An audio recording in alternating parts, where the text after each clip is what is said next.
let's talk about all the different marketing channels that you can use to bring client in and which one is the right one for you. Now, most designers and creatives that I know don't really have a strategy, and so they're trying a lot of things without a clear strategy, and that's why they're not seeing results at all. Now, because there are a lot of different channels, you need to understand that each of them is different. Okay, each of them takes different skills to win and to do well. And the way that this works is that usually the people that are really good in each channel, it's kind of like the 20-80 principle. So the people who are at the top of each channel are getting most of the people in that space. And so trying to do all of them together is basically impossible because you're going to be always at the low of multiple channels. It's better to win at one channel and get, as I said, most of the winnings instead of trying to do a lot of them. And as I've said, each of these channels is different and it requires different skills. So my goal with this video is to kind of show you the different channels and what skills does it take to win in each of them so that you can focus. You can choose one and try to be the best in your niche in that channel. Okay? So basically, there's two factors that you need to keep in mind while I'm showing you these different channels. You need to understand what's relevant for your niche, okay? Because obviously different niches respond better on different channels, and some of them might totally be irrelevant for your niche. And then the second thing is, what is a good fit for you personally? Because if you're going to choose a channel that does not fit with your inclinations as a person, you're not going to be able to actually execute on that strategy. Okay, so you'll need to pick a strategy that's with a good fit with how you are as a person. So don't choose something that you'll have a really hard time to execute on. Okay, let's get started. The first channel is referrals, and I would say that most freelancers are actually, not by strategy, not by actually thinking about this, rely on referrals to get most of their clients. But if you want to rely on that to systematically get referrals, and that's the problem. Most people get some referrals sometimes, and because they don't have a strategy, a lot of times they're being stuck without clients. So if you want to use referrals to systematically get clients, you need to understand what does it take to win with referrals. So first of all, you need to be really good at networking, okay? Because this is all about people. This is all about connecting with people, reaching out, going to events, and maintaining relationships. If you do this on a daily basis, you can get into a point where you have so much traction, such a big network, that you get enough referrals on a systematic level. You can even predict how many referrals you're going to get by next month. Now, the good thing about referrals is that when somebody recommends you, they basically transfer the trust that they trust you to the person that they refer to you. So remember, in order for people to buy from us, they need to trust us. So when a good friend of them or a colleague recommends you as a trusted advisor, the trust is already being transferred. So that's really good. It's usually easier to sell to referrals because they come with high trust. The second thing is usually you don't have to pay for it, right? People do this out of goodwill, and so it doesn't cost you anything to get referrals. So this is why this channel is really good. Now, the bad thing about referrals is that it's really, really slow and it's really hard to scale. Okay, you need to have a big system, a big network in place in order to be able to predict that you're going to get 10, 20 leads every month based on referrals. And building that kind of a network and a system takes a really long time. I can tell you from my experience, because me personally as a freelancer, I used to be based on referrals, and it took me between 10 to 15 years of doing freelance, as a part-time and then moving into full-time before it was enough that my network was that big that I could be based only on referrals, okay? And again, it's really hard to scale in terms of, if you say, usually I'm getting on average 10 leads per month. If you say, now I want to get 20 leads per month, it's not like a lever that you can change. like ads, for example. You can increase the budget and you'll know you'll get more leads. With referrals, that's really hard. So scaling, again, is very, very slow in this case. So let's move to the second channel. Let's talk about blogs or YouTube or SEO as a channel. And I link them all together because basically what this channel is, no matter if you blog or if you're doing YouTube, you're creating some kind of content that then people search for and they'll get you, they'll find you. So for example, if you're creating content on, let's say I created YouTube channel around branding case studies. So if somebody would search on YouTube branding search case study, they would find me, they would get to know me, and they would see my content. And the same is true for written blogs. What does it take to win in this channel? So first of all, you need to be a good content creator. You need to understand how search engine works. And so you need to, based on that, start to create content that people will actually search for in your niche, in your categories. That's what it takes to win.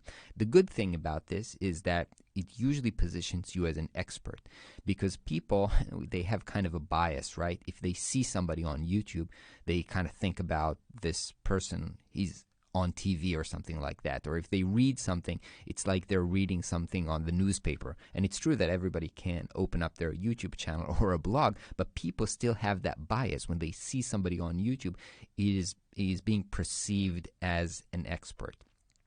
Now, the good thing about YouTube and videos in specifically is that it really shows your personality. And remember, we need to get people to like us and trust us. So YouTube and writing as well helps to build, on top of trust and expertise, also that kind of likability, because they get an insight into who you are.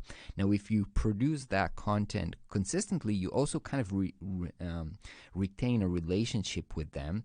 Okay, they will keep seeing your face every time they open up YouTube, or if they're on your newsletter, they will see your blog in their inbox. So you kind of keep them, or they keep you top of mind, even though you're not in direct relationship with them. You don't have to talk to them personally, but passively you're maintaining the relationship with them. So that's a really good thing about this channel. The bad thing about this channel is that, first of all, like a lot of good things, it takes time to build. It takes time to build content. It takes time to build expertise in writing or creating videos. And until you start ranking on those keywords, it takes time.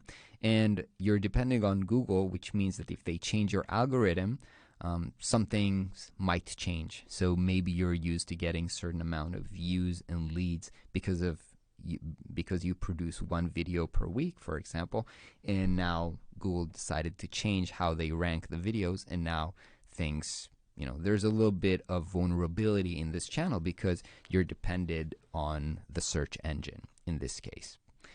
Okay, let's talk about Instagram and Facebook. And I categorize them together, even though they're a little bit of different, because this is a channel where people actually spend time socially. They're not going there to work. They're just going there to catch up with their friends or digest some fun content, usually, sometimes professional, but it's not a dedicated professional. They're not there thinking about their work most of the time, okay? But you can approach them, you can post content there and talk about work and then find them over there. Now, to win within Instagram or Facebook, you need to create amazing content. You need to remember that now you're competing not within some kind of a professional network, you're competing with all the content in the world. So to stand out there, you need to really be creating good content. And you need to understand how the platform works, how hashtag works, how virtual networking works, which means creating kind of an online community and interacting with people on the platform, because that's basically what it takes to grow and succeed on each one of these platforms. Okay, nobody's successful on Instagram just because they post good content. They have to engage in the comments, they have to engage with other influencers, and that's how they kind of build a reputation on the platform, and then the platform recognizes this reputation and starts promoting them more. The good thing about this is that you know that almost no matter what niche you are, because most of the world is on these platforms, you know that most likely your clients are already spending a lot of time there consuming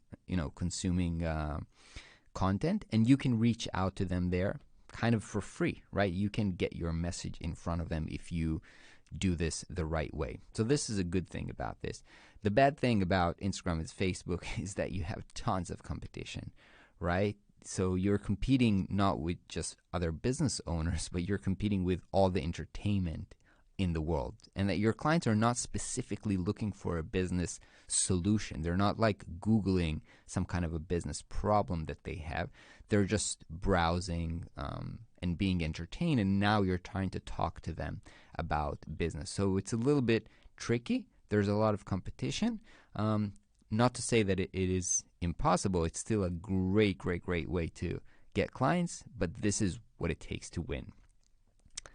Now, the next one is LinkedIn. LinkedIn is kind of similar, I would say, to maybe Facebook and Instagram, in the sense that it's now becoming kind of a content platform, but it is business oriented.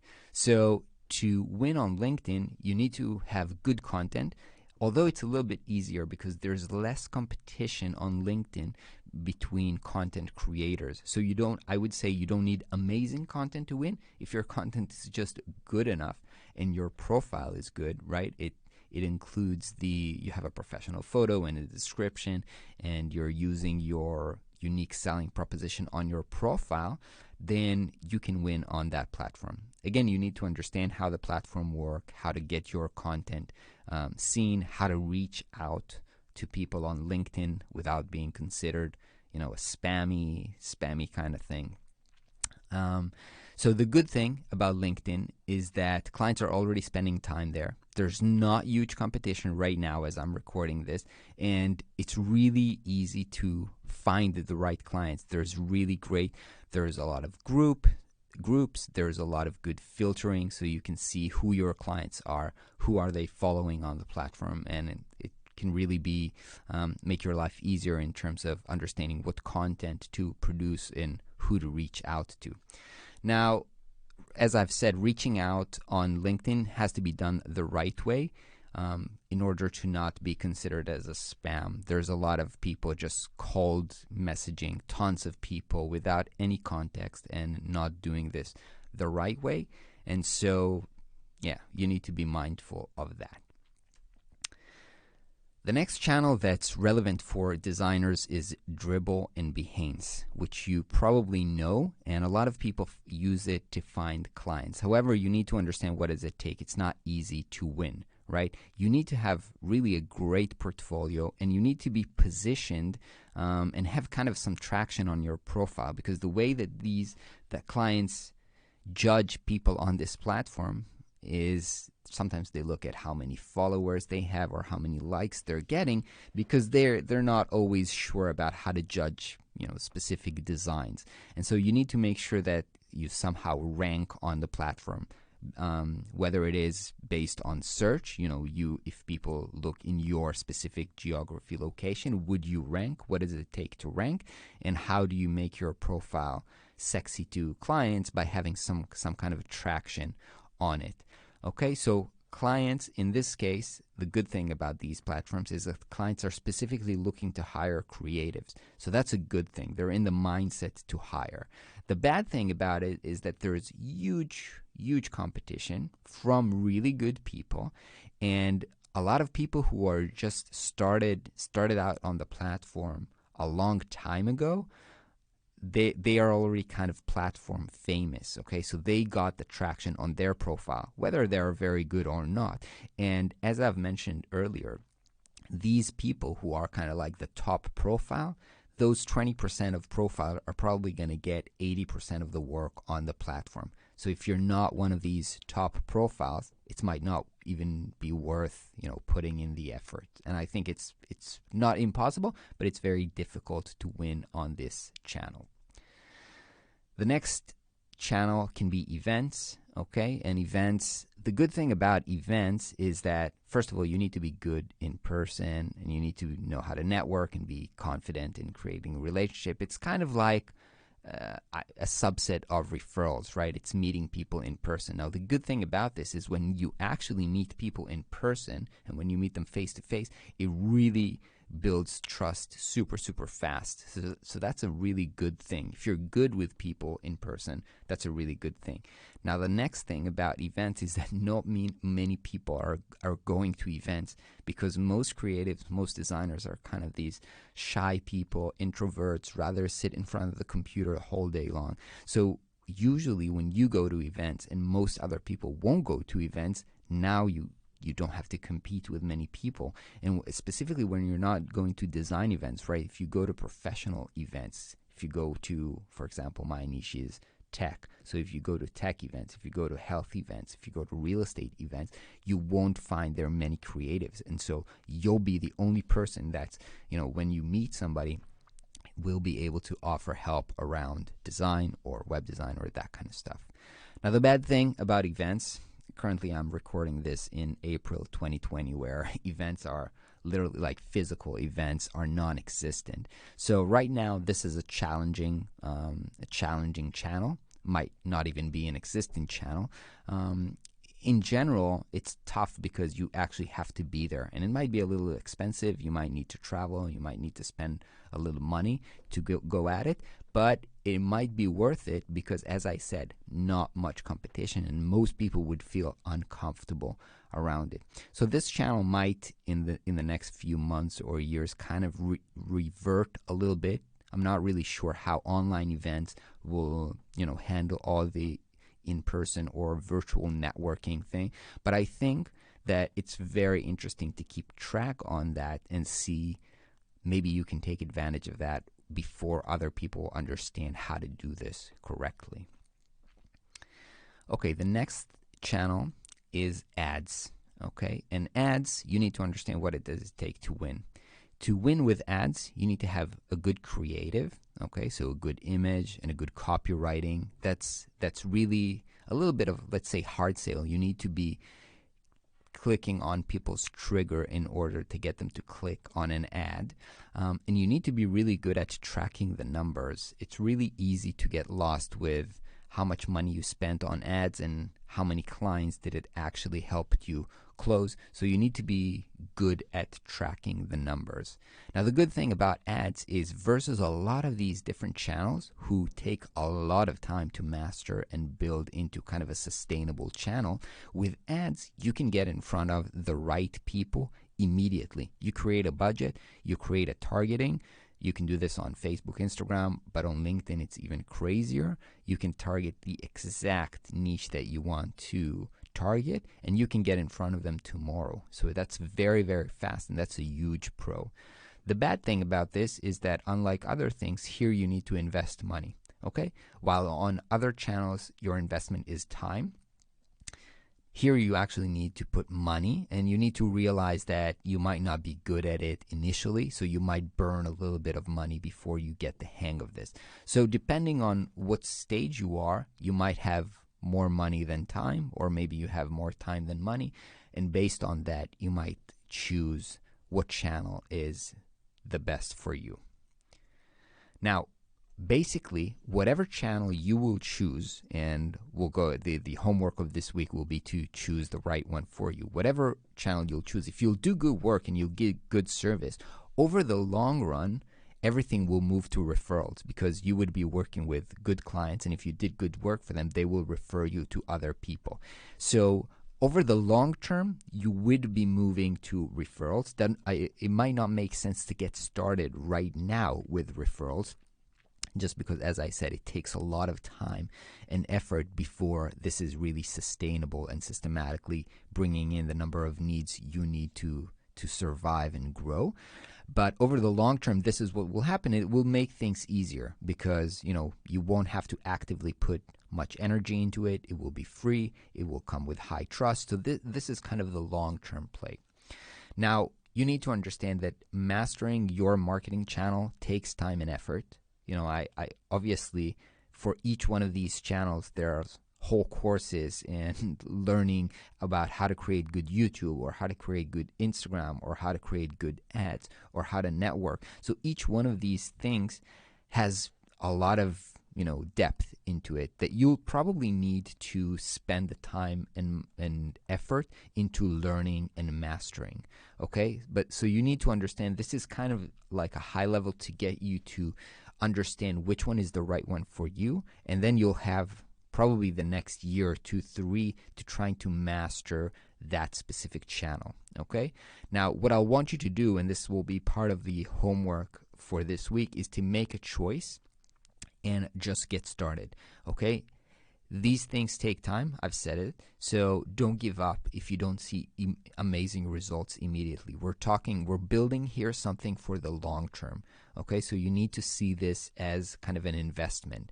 However, you should see some results. Okay, if this works, if this is a valid marketing channel for you, you can see some result. It may vary from week to week. It may be a little, but you need to see some traction to understand, okay, this is a right channel, it has a potential for me, and it's worth investing, learning, and keep doing on a daily and weekly basis. However, and I've said this in the beginning, you need to choose something that's in line with your personality. And if you find yourself trying to avoid doing the work, maybe it's not the right channel for you. I can say personally that I tried to do ads, and it was just not the right one for me. However, for me, creating content is great. For me, working in person with people is great. And so I recommend that you get started, like a lot of the things in the previous weeks. Get started with your gut feeling. If it works, great. If it doesn't work, iterate, but make a choice to get started with one. And one of the most common mistakes that students do with this, as previous weeks, is that they refuse to make the commitment to just one thing. They want to try everything. And as I said, each of them has a lot of depth to it. And if you'll try to do multiple things at once, you'll never be able to master and go deep and see the results that are necessary to win in each of these channels. So make a choice and get started.